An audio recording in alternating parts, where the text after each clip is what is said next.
Hi everyone, welcome back to my YouTube channel. ඉතින් ගොඩ කලකට පස්සේ මම වීඩියෝ එකක් අරගෙන එන්න හිතුවා. ඉතින් අද මේ වීඩියෝ එකෙන් මම ඔයාලත් එක්ක ෂෙයා කරගන්න හිතුවේ කැනඩාවේ මගේ ප්‍රෙග්නන්සි ජර්නි එක. ෆස්ට් ටයිම් අම්ම කෙනෙක් වුණ එක්ස්පීරියන්ස් එක සහ කැනඩාවේ ප්‍රෙග්නන්ට් කෙනෙක්ට තියෙන ෆැසිලිටීස් වගේ දේවල් තමයි මම ඔයාලත් එක්ක ෂෙයා කරගන්න හිතුවේ. ඉතින් මේ ටොපික් එකට සමහර අය අකමැති වෙන්න පුළුවන්, සමහර අය කැමති වෙන්න පුළුවන්. ඉතින් මම හිතනවා අකමැති කෙනෙක් ඉන්නව නම් මෙතනින්ම මේ වීඩියෝ එක බලන එක ස්ටොප් කළොත් හොඳයි කියලා. මොකද මම මේ වීඩියෝ එක අප්ලෝඩ් කරන්න හිතුවේ අපිට මේ වීඩියෝ එක මෙමරි එකක් විදියට වගේම ප්‍රෙග්නන්ට් වුණ කෙනෙක්ට ගොඩක් වැදගත් වෙන වීඩියෝ එකක් වෙයි කියලා හිතලා. ඉතින් මම වගේ ප්‍රෙග්නන්සි ජර්නි එකේ ඉස්සරහටම යන්නම්කෝ. Hi everyone, welcome back to my YouTube channel. අද ජුලි 25 අද බ්‍රහස්පතින්දා දවසක්. ඩොක්ටර් ගාවට යන්න තියෙන අන්තිම අපොයින්ට්මන්ට් එක අද. ඩොක්ටර් කිව්වේ ෆැමිලි ඩොක්ටර්ට තියෙන අන්තිම අපොයින්ට්මන්ට් එක අද. මොකද ඊට පස්සේ මම ගයිනකොලොජිස්ට් කෙනෙක් ගාවට දානවා. මම දැන් 6 month pregnant. ඉතින් මං හිතුවා ඔයාලත් එක්ක මේක ෂෙයා කරගන්න. අද මම තනියම යන්නේ මොකද හස්බන්ඩ්ට එයාට වැඩ අද. ඒක නිසා මේ ටයිම් එකේට මම තනියම තමයි යන්න වෙන්නේ. මම චේන්ජ් කරගන්න බැලුවා ඩොක්ටර් අපොයින්ට්මන්ට් එක බැරි වුණා. ඒක නිසා ඉතින් අද තනියම යනවා. මම Uber එකක් දැන් බුක් කරන්න හදන්නේ. Uber එක ගිහිල්ලා ඩොක්ටර් මීටලා ඒ දේවල් බලලා ඊට පස්සේ මම ඒ දේවල් ටික කරගෙන ඊට පස්සේ මම බස් එකේ තමයි ප්ලෑන් කරගෙන ඉන්නේ. මම හිතුවා මේ දේවල් ඔයාලත් එක්ක ෂෙයා කරගන්න. ඉතින් මෙඩිකල් සෙන්ටර් එකට යන අතරමඟදී මම මගේ ප්‍රෙග්නන්සි ජර්නි එකේ මුල ඉඳලා වුණ දේවල් ඔයාලත් එක්ක ෂෙයා කරගන්නම්. ඉතින් මමයි මගේ හස්බන්ඩ්ුයි බබෙක් හදන්න ඕනේ කියලා මතේ හිටියේ නැහැ. බබෙක් හැදුනොත් හදමු කියලා තමයි හිතාගෙන හිටියේ. මොකද එයාගේ ස්ටඩීස් ඉවර නිසා ඉතින් අපි හිතුවා මේකට කාලේ හරි කියලා. මොකද අපේ ඉතින් වයසත් යන නිසා තමයි ඒ වගේ ඩිසිෂන් එකකට ආවේ. ඉතින් මම ප්‍රෙග්නන්ට් කියලා දැනුණු වෙලාවේ මෙහි ක්ලියර් බ්ලූ කියලා ප්‍රෙග්නන්සි ටෙස්ටර්ස් තියෙනවා.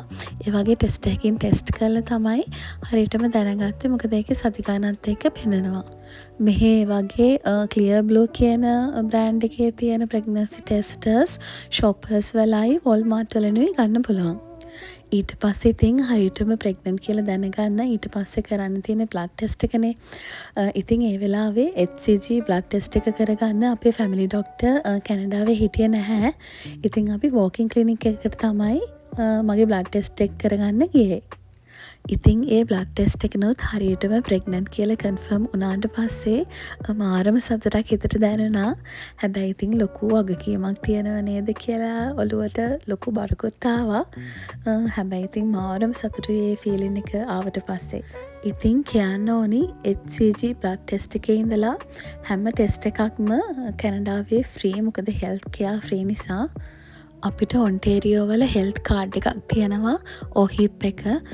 OHIP එකට හැම එකක්ම ෆ්‍රී. ඩොක්ටර් චාර්ජස්, ටෙස්ට් කරන ඒවා ඔක්කොම, ස්කෑන් ඔක්කොම ෆ්‍රී. OHIP කියන එකේ තේරුම තමයි ඔන්ටේරියෝ හෙල්ත් ඉන්ෂුරන්ස් ප්ලෑන් එක. ඉතින් හැබැයි ඒකට හොස්පිටලයිස් වෙන බිල්ස් එහෙම කවර් වෙන්නේ නැහැ. හොස්පිටලයිස් චාර්ජස් එහෙම කවර් කරගන්න පුළුවන්. ඔයාලා වැඩ කරන තැන වර්ක් ප්ලේස් එකේ ඉන්ෂුරන්ස් ප්ලෑන් එකක් තියෙනවා නම් එකෙන් කවර් කරගන්න පුළුවන්. කතාවෙන් කතාව මම මේ ආවේ අපේ මෙඩිකල් සෙන්ටර් එකට. මේක තමයි ඩොක්ටර්ස් රූම් එක. ආයිත් මගේ ස්ටෝරි එකට ඇවිල්ලා මගේ ප්‍රෙග්නන්සි ජර්නි එකේ ෆස්ට් ට්‍රයිමස්ටර් එක ගැන කිව්වොත් ඇත්තටම මගේ ෆස්ට් ට්‍රයිමස්ටර් එක මට දැනුනේ නැහැ මම ප්‍රෙග්නන්ට් කියලා. මොකද කිසිම අමාරුවක් මගේ ඇඟට දැනුනේ නැහැ. ගොඩක් අය කියනවනේ ගර්ල්ස්ලා හම්බෙද්දි ගොඩක් ඇඟට අමාරුයි, වොමිට් කරනවා එහෙම කියලා. ඒ වගේ කිසිම දෙයක් මට ඇත්තටම දැනුනේ නැහැ. හැබැයි පොඩි මහන්සි ගතියක් වගේ නිතරම දැනෙන්න පටන් ගත්තා. ඇත්තටම ඒ වගේ පොඩි පොඩි සිම්ටම්ස් තමයි මට සෙකන්ඩ් ට්‍රයිමස්ටර් එක ඉවර වෙනකම්ම තිබුණේ. ඉතින් මෙහෙම යන අතරමඟදී අපිට ඩේටිං අල්ට්‍රසවුන්ඩ් එක කරන්න ඩේට්ස් ආවා. ඉතින් ඒකෙන් තමයි අපේ චූටි මැණිකව ඉස්සෙල්ලම අපි දැක්කේ. චූටි බෝංචි ඇටයක් වගේ අපි චූටි මැණිකව දැක්ක දවස කවදාවත් අමතක වෙන්නේ නැහැ. ඉතින් එදා තමයි චූටි මැණික අපිට හම්බෙන දවස දැනගත්තේ.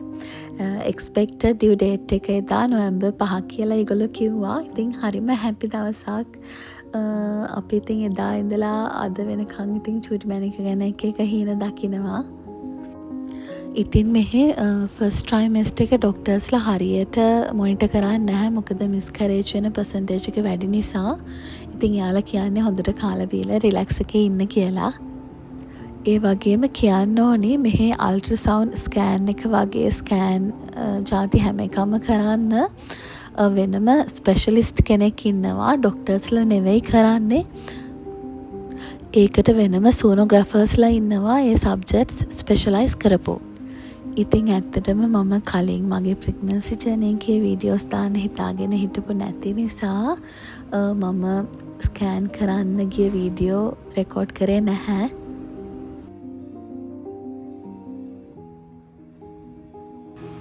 ඉතින් තව දෙයක් කියන්න ඕනේ අපේ OHIP කාඩ් එක හැමතැනටම ලින්ක් වෙලා තියෙන නිසා අපි ඕනම ප්ලේස් එකකින් කරගන්න බ්ලඩ් රිපෝට්, ස්කෑන් රිපෝට් මේ හැම රිපෝට් එකක්ම අපේ ෆැමිලි ඩොක්ටර්ට ඩිරෙක්ට් යනවා.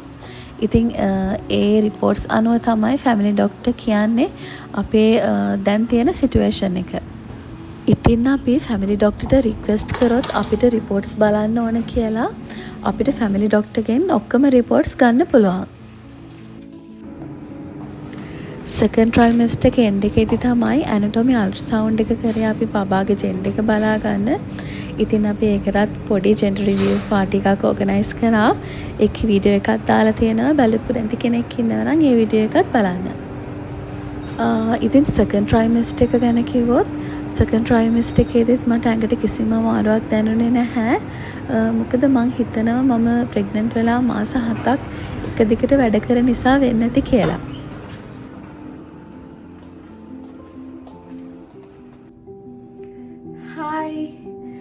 ටිකක් මහන්සි පයින් ආව නිසා එහෙම ලොකු මහන්සියක් නෑ. ඉතින් ආවලා ටිකක් පුරුදු නැති නිසා බස් එකේ ඇවිල්ලා දැන් ගොඩ කාලෙකින් බස් එකේ ගියේ නැහැ. අද තමයි ඊට පස්සේ ගියේ බස් එකේ. ගොඩ කාලෙකට පස්සේ ටිකක් මහන්සි ඒක නිසා අද ඩොක්ටර් අපොයින්ට්මන්ට් එක තිබුණේ 11යි කාලෙට. ඩොක්ටර් අපොයින්ට්මන්ට් එකට ගිහිල්ලා දැන් තමයි ගෙදර ආවේ. දැන් 10 වගේ වෙනවා.